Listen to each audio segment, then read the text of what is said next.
Casey Concepcion suportado pa rin ni Sharon Cuneta kahit may tampuhan. Hindi naman lingid sa kaalaman ng nakakarami na may issue sa pagitan nina Casey Concepcion at sa pamilya ni Sharon Cuneta.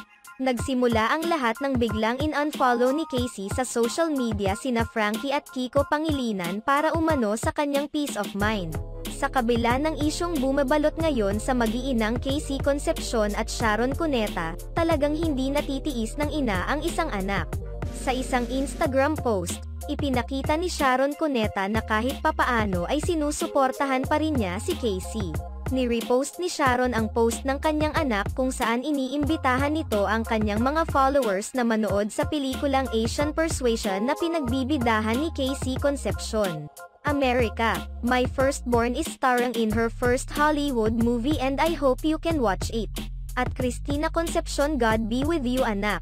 Please take care of yourself, caption ni Sharon sa kanyang post. Agad namang nagkomento rito si Casey Concepcion kung saan sinabi niyang lahat ng kanyang ginagawa ay para sa kanyang ina.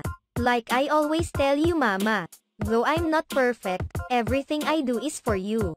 Sinagot naman ito ni Sharon kung saan ipinahayag niya ang kanyang pagmamahal sa panganay na anak at kung gaano rin ito kamahal ng mga kapatid at maging ni Kiko Pangilinan. Hiling din ni Sharon na sana ay magkakaayos na sila at makakapag-usap.